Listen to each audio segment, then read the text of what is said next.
Ariketa honetan, esaten da, erre egin direla 6 litro eteno eta neurtuta daudela 6 litro horiek hemen ematen diren baldintzetan, temperatura eta presioa. Eta erre direnean, askatu dira 314,6 kilojoule. Ura gas egoeran geratu dela. Lehenengo atalean eskatzen da errekuntza bero molar estandarra. Hau da, bero molarra esan nahi du kilojoule moletan adierazteko zenbat kilojoule askatzen diren erredan mol bakoitzeko. Orduan, egingo duguna lehenengo izango da jakin zenbat mol diren 6 litro horiek. Volumena 6 litrotan eman da eta gas idealen legea erabiliz, ekuiko dugu presioa ordezkatzen badugu 740 zati, 760 eginda, hori izango da atmosferetan, presioa eman da, 6 litroko volumena, R konstantearen balioa,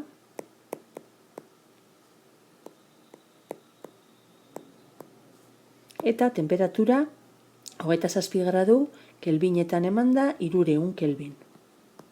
Honela, lortzen dugu zenbat mol diren lagin horretan egon direnak. 0,2375 mol eteno. Erre dira. Eta jakin badakigu, askatu egin direla 314,6 kilojoule. Beraz, 0,2375 mol horiek erre direnean askatu badira 314,6 kilojoule, zenbat kilojoule askatuko dira mol bat erretzen denean. Hori izango da kilojoule moleko kalkulatzeko modua.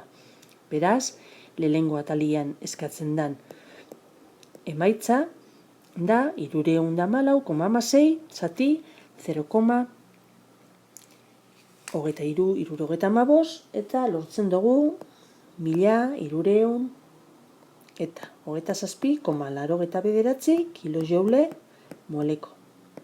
Hori izango da errekuntza bero molar estandarra, hau da entalpiaren balioa. Ikus dezagun zer eskatzen den bigarren atalean.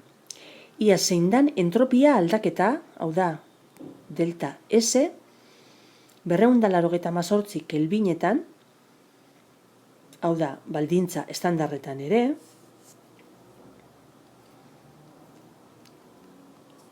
sei litroko lagin hori erretzen denean.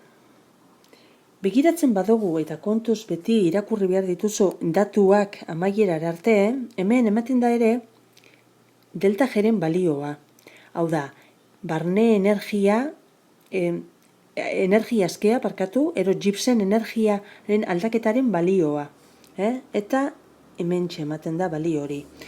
Dakigunez, guk lortu behar dugunez orain entropiaren balioa erlazionatuta daude delta G, delta H, T eta delta S. Orduan, hortik egin behar duguna bakarrik da askatu delta S. Hau da, askatzen badugu delta S eta ezkerreko atalean ipintzen baditugu gai negatibo hori, ikuiko dugu T delta S, berdin, delta H, ken, delta G. Eta gero, askatuko dugu delta S, zatiketa hau eginez. Delta H, ken T, delta G, zati temperatura. Eta hortik lortzen dugun balioa, gogoratu, badakigula zein dan delta H, zein dan delta G, datuan emoten dalako, eta temperatura 298 kelbinekoa ipiniz, lortzen dugu delta S-ren balioa,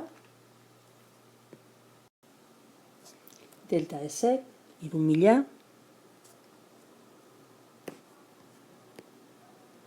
300 eta 55,6 joule zati Kelvin mol.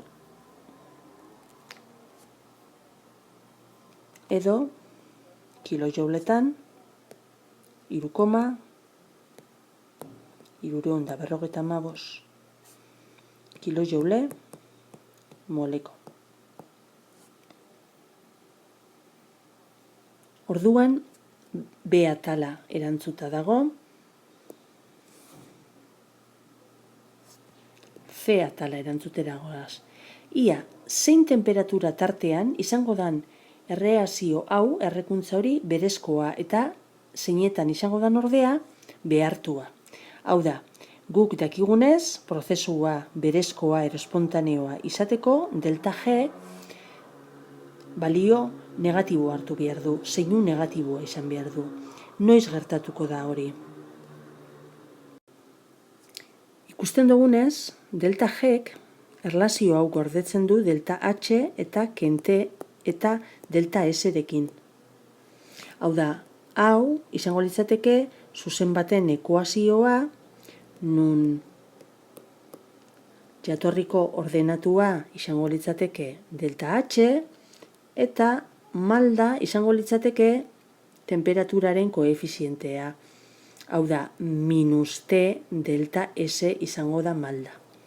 Hau da, jatorriko ordenatua izango da N, eta malda izango da delta S-ren aurkakoa. Horregaitik, egin dezakegu, zuzen bat adierazi,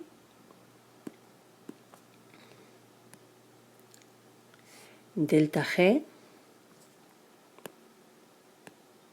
kilojouletan temperaturaren aurka, kelvinetan emanda, eta guk ikusi dugunez, lortu dugun balioa delta H-rena izan denez 1300 eta 27,89 kilojoule, hori izango da, balio positibo hori izango da gure jatorriko ordenatua. Beraz, demagun, gutxi gora berakoa egingo dugu, hemen txen daukagula delta H-ren balio hori. Baina, malda ikusten dugu, gure kasuan, lortu dugun delta S hori